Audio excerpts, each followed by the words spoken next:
Hi, everyone, and welcome to a special live edition of Fake News Friday here on the Candice Malcolm Show. I'm your host, Candice Malcolm. And as you know, we love Fridays here at True North and here at the Candice Malcolm Show because it gives us an opportunity to look back, reflect on the media and how dishonest they are, how they spin, how they manipulate the truth, how they try to manipulate you. Fortunately, you're too smart for that. You don't fall for their tricks, but so many people do. And we like to go through in some detail of the dishonesty in the legacy media. So joining me today is my producer here on the Candice Malcolm Show and journalist here at True North, Harrison Faulkner. Harrison, thanks for joining us today.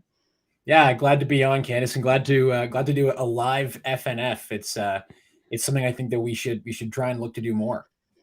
Exactly. Yeah, we did a live show on Wednesday and it was really fun. So we thought we would try it again here on Friday. So, one of the things that's become a theme in Canadian media is that all of these Canadian symbols that they used to relish in, they used to rally around, they used to promote, have now suddenly become passe and unacceptable, whether it be the the word freedom itself, apparently, we're told is hateful and represents extremism or something like that.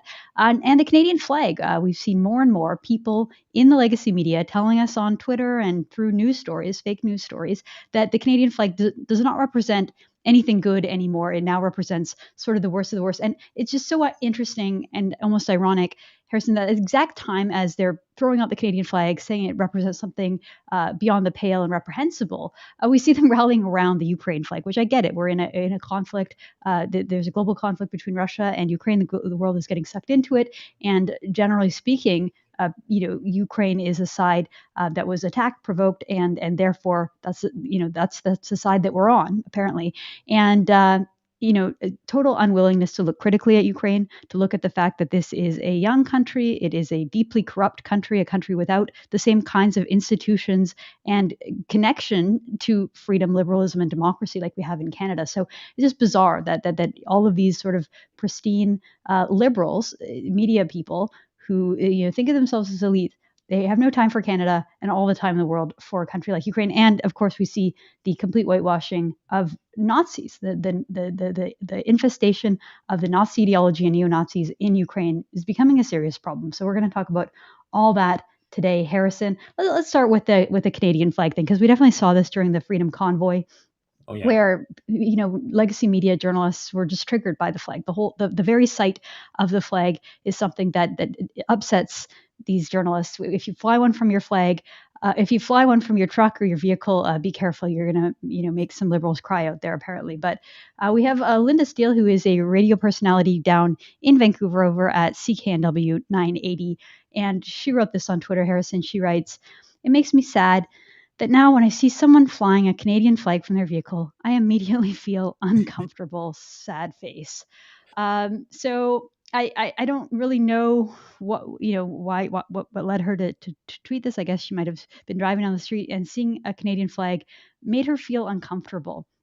So as we know, the Freedom Rally, this Freedom Convoy, had a huge uprising of national unity and patriotism. I really haven't seen much like this in my life. I've said this before, Harrison. I volunteered at the 2010 Olympics in Vancouver, and I was there in downtown Vancouver, right at the stadium when Canada won the gold medal in the men's hockey against the United States. It went to overtime. Sidney Crosby scored the game-winning goal. It was the biggest moment in sports at the time, and Vancouver erupted into this huge patriotic showing of just like love for country. It was a really incredible, amazing experience just to be part of it. And I remember there was some talk afterwards about how Canada had, we were becoming a country of our own and we were embracing our own type of patriotism, separate from American patriotism, separate from British. We were just coming into our own kind of thing. And I think that the Freedom Rally did something similar. It was this moment of patriotic uprising where Canadians spontaneously went out to truck stops, to overpasses, to the freeways to cheer on these brave, courageous truckers who were taking a stand for all of us, for our freedom. It was an incredible patriotic moment. I know you were down in Ottawa during the rallies, and I think you had a similar experience of the patriotism and the love of country and the symbolism of the flag back to its original purpose, which was representing freedom, or the freedom that we had, the freedom that we fought for. We fought in several wars as a nation to defend freedom, not just here, but abroad. And so to me, that's all so positive, and it's so strange that some people out there, journalists in our profession, are triggered by the very sight of it. What's your take, and maybe tell us a little bit about what it was like in Ottawa, and how you saw the flag in relation to the Freedom Convoy. Yeah, well, it's funny that you bring up the 2010 Winter Olympics as an example because that's when I was in Ottawa, that's what I kept thinking about. The fact that, there was so much patriotism and so much pride in being a Canadian. The only thing I could compare it to was what it was like during the Olympics in 2010. And I actually think that this was even bigger than that because there was basically the domestic scale of it, which traveled across the country. We saw people lining overpasses, waving Canadian flags, but also the Canadian flag made its way across the world as a symbol for freedom. Kind of, it restored what it was all about around the world. And so, yeah, in Ottawa, um, as many people have described it, it was like Canada Day, but every day for 3.5 weeks, or for however long they were there, for 2.5 weeks. It was really incredible to see. And it's kind of crazy that we're at the point where journalists are now triggered at the sight of the Canadian flag. Um, it makes you wonder, where do these people go from here, right? Because there isn't a freer country, or there. Well, one could make the point, but Canada is one of the freest countries in the world. That flag has always represented that, and always represented the Canadian way of life that so many around the world seek, and fight tooth and nail to get to Canada. And so it's kind of like the height of taking the country for granted. You take our freedoms for granted, so much so that even the sight of our flag triggers you. It's really kind of nuts. It's fundamentally a lack of gratitude and a lack of awareness. I mean, maybe some of these people on the left have some kind of a utopian idea of a freer country, or an even better country. The reality is that you're right. Canada is built on all of these institutions and this history that we need to preserve, not take for granted, and not dismiss just because it isn't trendy. Well, Linda Steele over at CKNW wasn't the only one triggered by the flag. Here we had a response from a person called Min Dariwal, who is a CBC Edmonton employee. And she says this. She says, "You're not alone, Linda. I saw two big flags on the back of a pickup whipping down the white mud the other day, and it made me instantly think of how much disrespect and negativity has been associated with it lately. That'll change. It has to. We've come too far." And so, again, the way that these people see the convoy, the way that they see the uprising of people saying to government, enough is enough. You've destroyed our country through your overzealous government COVID policies. It's been a disaster. We need to end that now. We need to move on. And because it was a group of truckers, it was a group of working class people who don't typically engage in politics and policy. These sort of like snobby, middle class, comfortable, elite thinking, Laurentian elite wannabes who live in places like Edmonton and Vancouver, looking down their nose, and just the sort of it's dripping in classism and vitriol towards people that they don't, their disrespect and negativity associated with it. Yeah. It's like these people are so out of touch, Harrison, and they don't even recognize it. No, absolutely. And I think it was at the very beginning of this, or right when in our live show when Trudeau enacted the Emergencies Act, and you and Andrew and our editor Harley run a live program. I remember Harley made a point about how the divide is so obvious now that the same words that are said, or the same symbols that are shown by different people, mean totally different things. So when these people, when these journalists, and like you said, these sort of elites and Laurentian elite wannabes, when they fly the Canadian flag, it means something different than when a working class Canadian flies the Canadian flag. And that is, I think, that's clearly becoming that these people have such a different vision or view of this country, and they're, like you said, they're just very, very far removed. Well, I want to move on to this segment here, and we missed this because it's a few weeks old, but we had to cover it on this program because it's so insane. City News ran a segment, basically calling into question the Canadian flag itself, saying that the Canadian flag, just exactly like Linda Steele wrote, the Canadian flag must represent something horrible and evil now that it was being flown at the trucker convoy. So we're gonna move to this clip, but before that, I want to just read the tweet that City News prefaced that they used to write this video. And the tweet says, "Is the Canadian flag being sullied by the truck convoy? Images of the flag have been associated with the demonstrators, and many people are now weary to fly the flag in support of Team Canada at the Olympics in case they are mistaken as convoy supporters." So, God forbid they're mistaken as people who just want their freedoms back, who are peaceful. There is some validity to that, Harrison, because you wouldn't want to be mistaken if it meant that Chrystia Freeland was going to seize your bank account. So that's the only Very thing. true. I would be careful flying the flag too if I thought that Chrystia Freeland was out there, willing to steal all your money, basically. Oh, yeah. So let's throw to this clip so we can just watch this absolutely absurd legacy media piece. It's such a shame that people now have to think carefully about whether or not they want to be carrying with pride the Canadian flag. It's one of the saddest outcomes, I think, of this protest. As people cloak themselves in Canadian flags, put them on their pickup trucks, or just carry them upside down throughout demonstrations, the questions being asked, is the meaning behind the flag starting to change? Seeing the Canadian flag so closely aligned with these protesters, wearing it, flying it, showing it off on their vehicles and so forth, is starting to have an impact on the image of Canada and on the image of that flag, which for so many decades has been a flag that represents freedom and pluralism and progressiveness. There's so much to get into. Yeah, these stuffy elites that they have sitting there, like, again, looking down their nose and saying the Canadian flag used to represent freedom. It's like, what do you think the current protests are about? Like, it's so bizarre that the whole idea is this is a freedom convoy. These are people who want their lives back after the government has made a terrible mess of our society, not just in terms of its COVID response, but in every element of our society. You can look at education, you can look at our civil society, you could look at businesses, small businesses, you can look at mental health crisis. There's so many issues that have come out of the government's absolutely colossal handling of COVID. And all these people want, Harrison, is their freedom.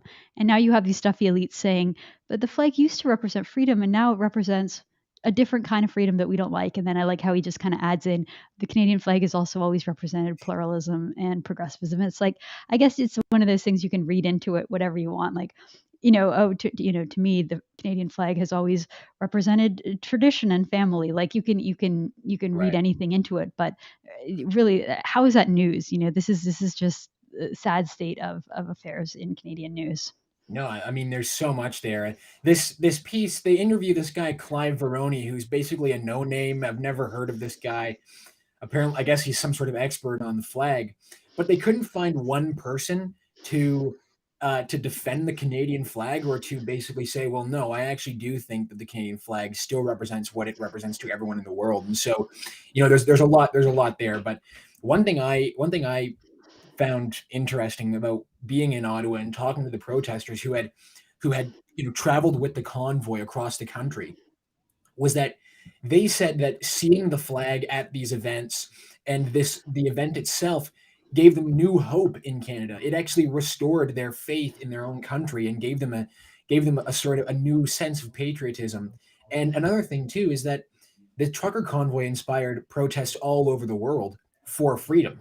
The whole idea of these protests that we see in France and in Australia and in other countries in Europe is all about wanting to have people get their freedoms back. And what greater symbol to do that, and than the Canadian flag to see that being flown at all of these protests around the world. I mean, to me, that's an incredible thing to see. That's the kind of thing that makes me love the flag. The fact that it is a symbol for freedom around the world.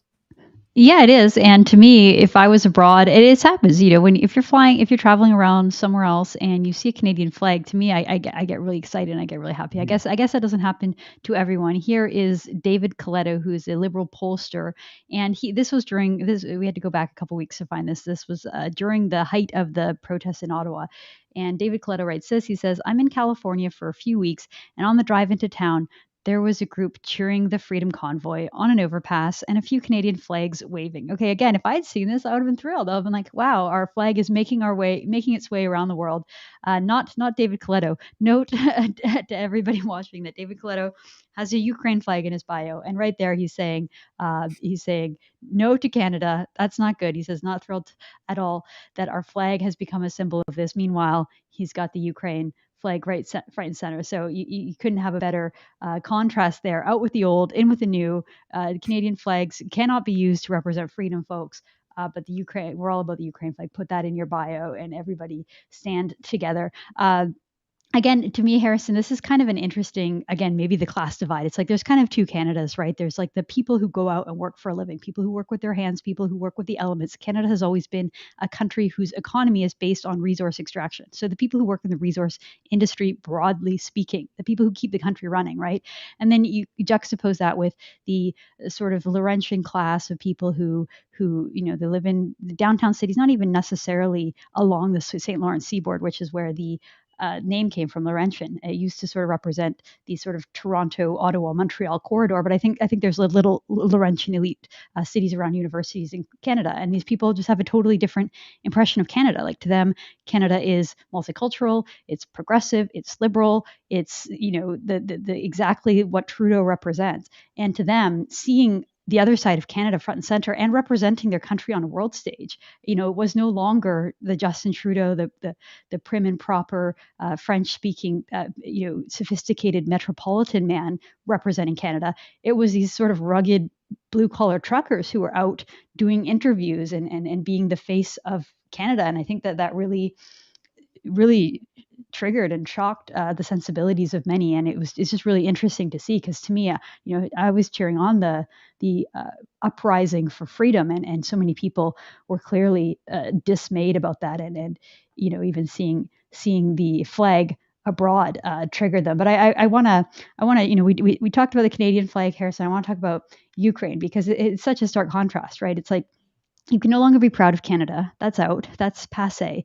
Let's everybody rally around Ukraine. Now, look, Canada has its problems. They pale in comparison to the problems in Ukraine. Being invaded by a larger power, the bloodshed, the killing, the wars is truly awful. Ukraine itself, though, it's not perfect, right? And yet the dichotomy that we are being expected to be fed here is that Ukraine can do no wrong, and that everything that's bad about them has to be whitewashed and covered up. Andrew Coyne, another liberal journalist, wrote this from bringing lines from Chrystia Freeland, who's quoting the Deputy Prime Minister, bringing lines from Freeland. "There are moments in history when the greatest struggle between freedom and tyranny comes down to one fight in one place, which is waged for all humanity." So she's like channeling her inner Winston Churchill here. She says, in 1863, that place was Gettysburg. In 1940, it was the skies above Britain. And now it is Kiev. In 2020, today is Kiev. And so this whole idea is that we're all Ukrainians now. We're all in Kiev. We're all fighting on behalf of this. Whether we like it or not, whether we've signed any official war declaration, or whether this has anything to do with Canada, that's all out the window. We're all fighting for Ukraine. We're all Ukrainian now, and so it's so interesting that you can't be proud of Canada anymore. But let's all show our patriotism towards a foreign country involved in a foreign conflict, which is the chant of war, and that's the direction that we're heading. That's where they're pushing us. And then, of course, you can't say anything bad about Ukraine, despite all of this new appearances that we keep seeing pop up of really bad stuff going on in Ukraine. And I know, Harrison, we've covered this on previous shows. A steady stream of fake news and lies coming out of Ukraine that are often debunked days later. Whether we see the corruption that happens in the Ukrainian government. And now it seems like the Ukrainian military has a bit of a Nazi problem, a little bit of a neo-Nazi problem. And as much as people in the media can deny it and say it's fringe and it's nothing and it's being overblown and that's Putin propaganda, we keep seeing it. And so earlier this week we had International Women's Day, and we saw NATO post a tweet in response to International Women's Day. It says this: all women and girls must live free and equal. This International Women's Day, we think of the remarkable women of Ukraine. Their strength, bravery, and resilience are symbolic of their nation. Okay, great message there. And we've got 4 images here.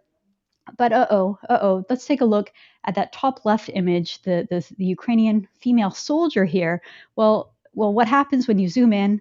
You see that there is a neo-Nazi logo on her uniform. That is a neo-Nazi black sun symbol that represents a Nazi battalion within the Ukrainian military. Oops, better delete that tweet, NATO. Maybe you should have had someone looking at these images a little more closely. So, Harrison, you've done a little bit of research on this symbol, the black sun. What does it mean? Yeah, well, just in our preparation for this show, I wanted to make sure I did a quick little Wikipedia search about what this is to get a good understanding of it. And just reading from the Wikipedia page here, it's a Nazi symbol that has been employed in a post-Nazi Germany context by neo-Nazis, and also in some strains of Satanism, which is nice. Uh, like it's the kind of symbolism that you could basically, in that NATO photo, you could kind of excuse someone for not doing that zoom in, to not look exactly there, like to look exactly for it. But the problem is, Candice, is that photo is not the only time we've seen that black sun image come up. I believe we've seen it in other photos as well. I think there was a CTV tweet, if I'm correct. There was a CTV tweet where they also showed this black sun image on 2 female soldiers.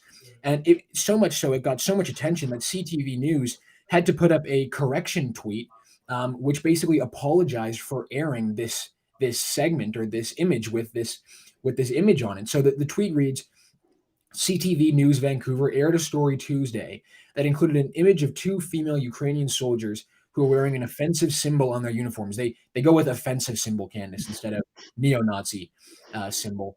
And it says, which was regrettably not recognized before being broadcast. The image has been removed from our coverage. So there you go, Candice. I mean, at least they're owning up to it, but I would say that's a little light on the apology for some. Well, and you hit the nail on the head there when you said an offensive symbol, right? That's a euphemism. They're trying to make you think that, oh, there was an offensive symbol, like maybe it was a profanity or maybe it was a swear word or something like that. No, a Nazi symbol. It was a Nazi symbol. Why wouldn't you just straight out say it? Because no one wants to say anything bad about Ukraine right now. No one wants to throw off Chrystia Freeland's message that this is an all-and-out civilizational existential war between freedom and tyranny, and we all have to side with freedom, which has been assigned to the Ukrainian team, and therefore you cannot question it. Well, it gets even worse because it wasn't just NATO, it wasn't just CTV. We had a former Trudeau era cabinet minister, former environment minister under the Justin Trudeau government, Catherine McKenna, who also shared a picture also celebrating 2 female soldiers, also wearing neo-Nazi symbols. So Catherine McKenna posted this on Twitter. She said that this International Women's Day, standing with the brave women across Ukraine, defending their freedoms, their rights, and their country. Look, I agree with this message. I think it's a nice message. I think that there are a lot of tremendously brave women out there in Ukraine, tremendously brave men as well, many more tremendously brave men defending their freedoms, defending their country, defending their rights. That's all good. But again, Catherine McKenna doesn't know what she's talking about, because right there, top right corner, you can see the female soldiers, the black vest right there.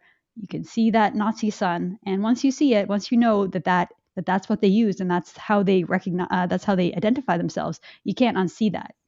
And, I know that Catherine McKenna doesn't have the geopolitical insight and the knowledge like Chrystia Freeland, our deputy prime minister, does. Remember, it was last week that our deputy prime minister, Chrystia Freeland, was posing with a bandera scarf, the scarf that represents a Nazi from Second World War, someone who had his hand in overseeing the murder of 100,000 plus Poles and Jews.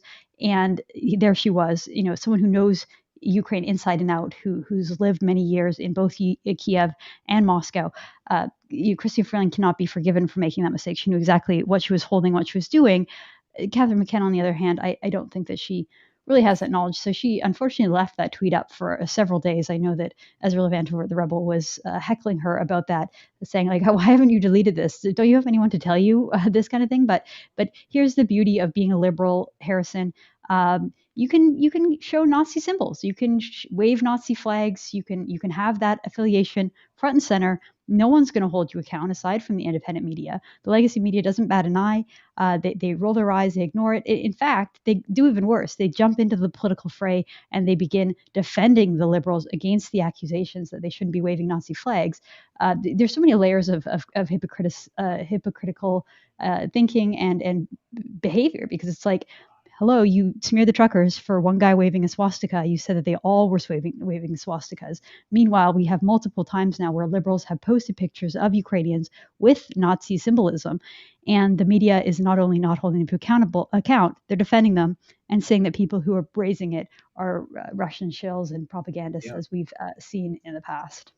Yeah, and also there's such a hesitancy on from conservatives and from people on the right to go and make their voices heard on these opportunities. It's not all about politics, but everyone knows that if a conservative were to post a picture like that, the media and the left and liberals, everybody would be ganging up on them. But it seems that there's so much hesitation to call attention to this, and to basically try and put up an even fight when the liberals do it, and they know that they get away with it and they exploit it. Now, one thing I want to say, I mean, the NATO tweet, there is, like I said, there is room. You could basically say that someone didn't see that. We could even pull up the original NATO tweet there. So if you look at it there's no way you would see that the black sun symbol. But if you go to the Catherine McKenna tweet, it's very obvious. Like you would have to really be trying not to notice that.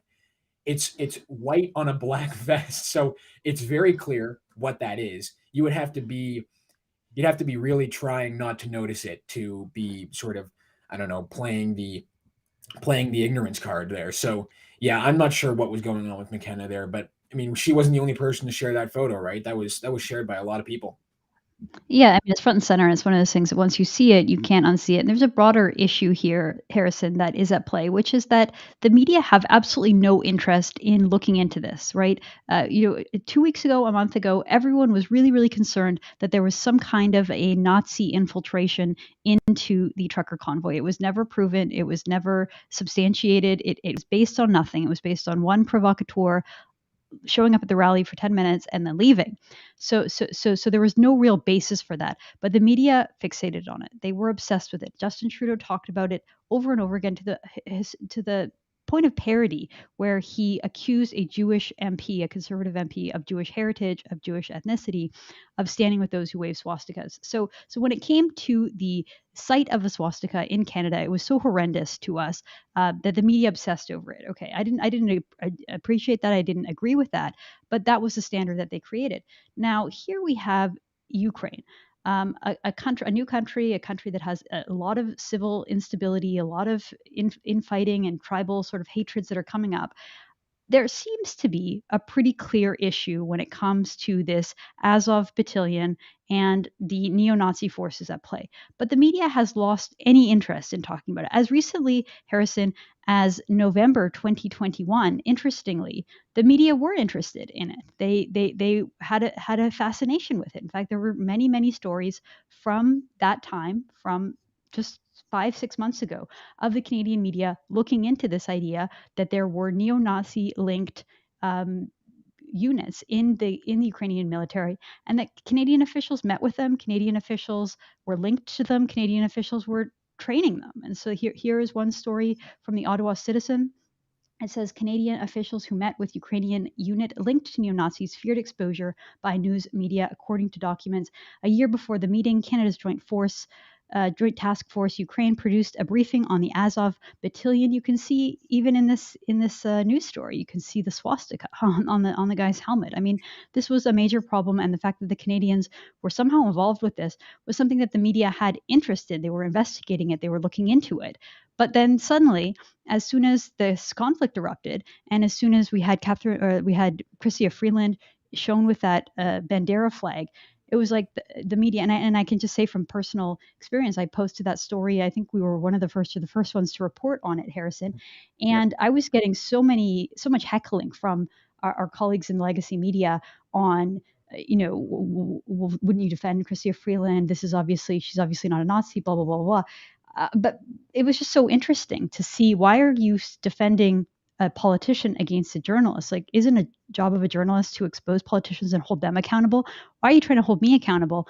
And then again, like when it comes to any of these stories, they were interested in it 5 months ago, and now it's not convenient to the Trudeau government's narrative, so they just don't cover it anymore.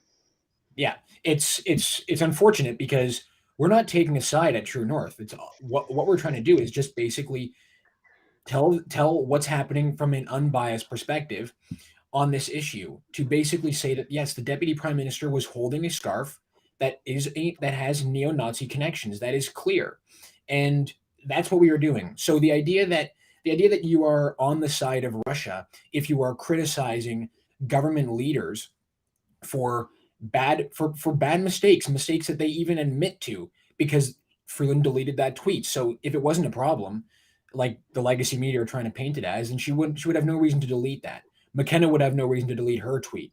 The idea that you are a Russian propagandist if you criticize the Canadian government is a slippery slope that people aren't really seeming to pay that much attention to. The fact that anybody who's critical of the government is some sort of foreign agent, that's a bad state for our media to be in. Absolutely. I want to address something someone mentioned in the comments here. They said, please stop calling Ukrainian people Nazis. Study the history before speaking. Ukraine became home to thousands of Jews during the Second World War. So calling them all Nazis is untrue. Of course, I completely agree with that. I don't think that the Ukrainians are Nazis by any means, by any extent. I think that there is a small group of people who have infiltrated, and there's clearly a problem. There is clearly a group of people in that country, not all of them. I don't even think it's a significant percentage. It's a small group. However, they're part of the military. They have their own battalion. It's called the Azov Battalion. So the fact that there is something of appeal amongst this ideology, this far right group, is a concern.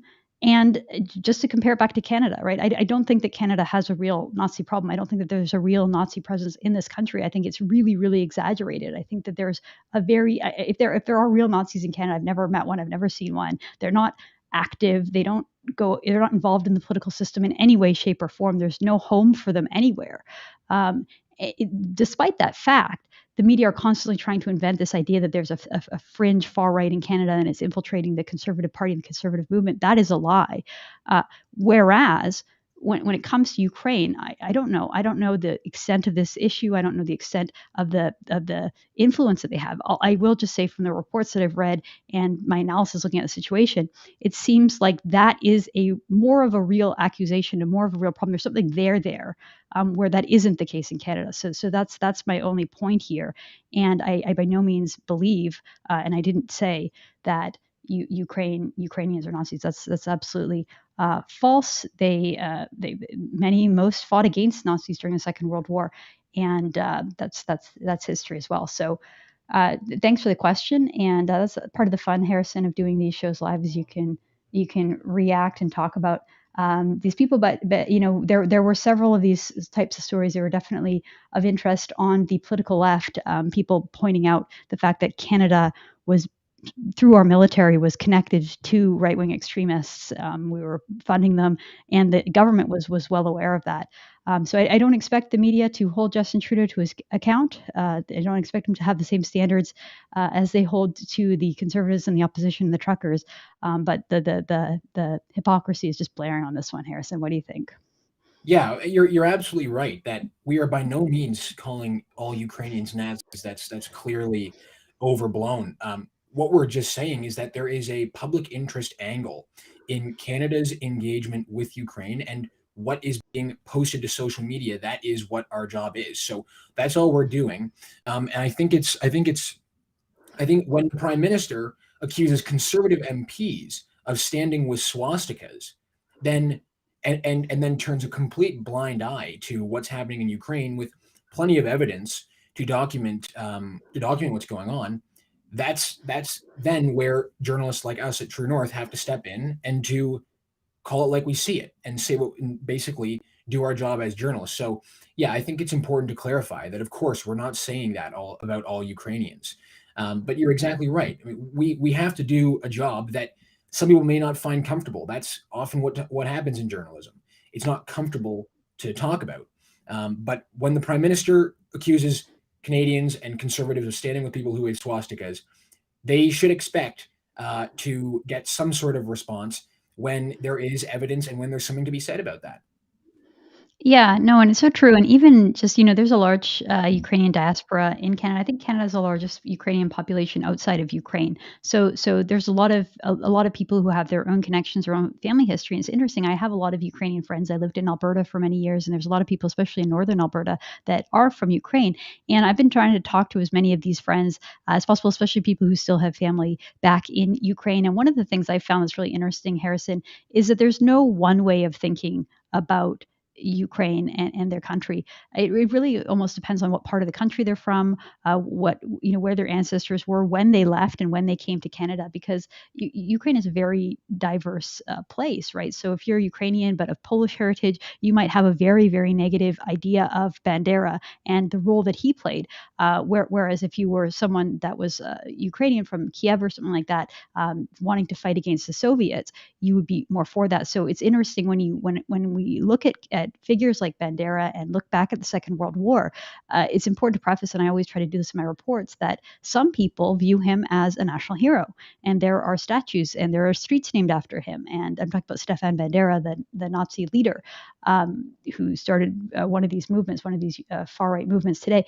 It's not all seen in the same light, and certainly, I have Ukrainian friends that are Russian speaking, that come from Russian heritage. So it's definitely a complex place, and I think that our line of criticism mostly focuses back on Canada and of the just pure hypocrisy when it comes to the way that the media and politicians criticize some flags and not others. And of course, the great irony that we wanted to cover today was the fact that so many of these journalists are saying out with the Canadian flag and in with the Ukrainian flag. So I'll give the final word to you, Harrison.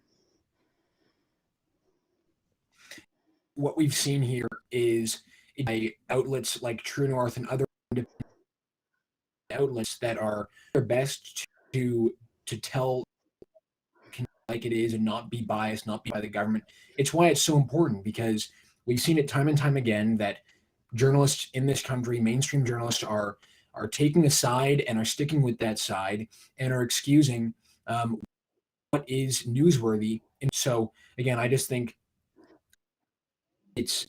this goes to show exactly outlets like True North are so important, because these conversations, and we can't just gloss over the fact. So there's a level of nuance and there's context that without being from Ukraine or without living there, we just don't know what it's exactly like. So journalists are doing their best. I think some could do a lot better than they are, of course. But that being said, I think what we've discussed here is important stuff to talk about. And when Chrystia Freeland and Catherine McKenna engage in these sorts of issues, they should expect that Canadian journalists are going to hold them to account. And if conservatives in Parliament aren't going to do that, or if opposition people in Parliament aren't journalists, then I guess it'll end up having to be us, right? So that's kind of the way I view it. Yeah, absolutely. I think journalists could be doing a lot better. And instead of blindly marching us towards a war that we really don't understand a lot of the basis behind and we really shouldn't be involved in at all, journalists partially play the role, bear the blame for a lot of the misinformation. So do our leaders, by the way, who are so happy and so quick to censor and to try to shut down what they call misinformation. It's kind of terrifying to see the united act against promoting Russians. Like there was even something on Facebook saying that they changed their policies, allowing for people to basically incite violence against Russians right now. They usually have a policy that prevents that, but they're pausing it and allowing people to temporarily incite violence, which is terrifying because it's like, we have these principles, we have these norms, we believe in liberty, and if we allow ourselves to throw them out at a moment like this, we're not going to be able to easily get those back. Well, Harrison, thanks so much for joining us for a live edition here. It's been fun, and we'll be back again next week. That's Harrison Faulkner, True North journalist and producer here at the Candice Malcolm Show. It's Fake News Friday. I'm Candice Malcolm, and this is the Candice Malcolm Show.